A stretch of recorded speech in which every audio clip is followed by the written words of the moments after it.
আমরা মানুষ, আমাদের সংগঠন একটা মানুষের সংগঠন। আমাদের 100টার মধ্যে 99টা ডিসিশন সঠিক, একটা তো বেঠিক হইতে পারে। এই অ্যাপোলজি আমরা মিনিমাম 3 বার দিয়েছি। প্রফেসর গোলাম আজম সাহেব দিয়েছেন, মৌলানা মতিউর রহমান নিজামী সাহেব দিয়েছেন, এবং আমি দিয়েছি। এই কিছুদিন আগে মাত্র এটিএম আজহারুল ইসলাম সাহেব যখন ফ্রি হলেন জেল থেকে, তখন আমি বলেছি শুধু 71 না, 47 সাল থেকে শুরু করে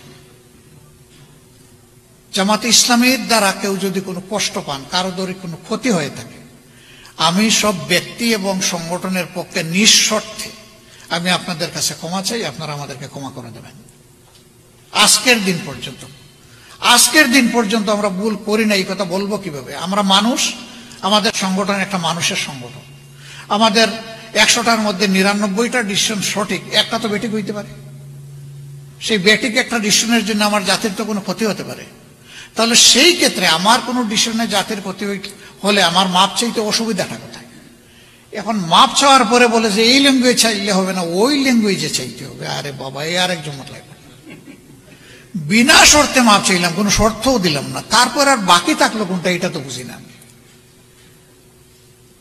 আজকে আবার একদম প্রকাশ্যে বলে গেলাম যে 47 থেকে শুরু করে 2025 সালের আজকে কত 22শে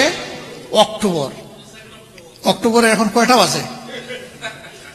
এই যে এখানকার টাইম 8টা 11 মিনিট। এই পর্যন্ত আমাদের দ্বারা যে যেখানে যত কষ্ট পেয়েছেন, আমরা বিনা শর্তে যারা কষ্ট পেয়েছেন তাদের কাছে মাপ চাই।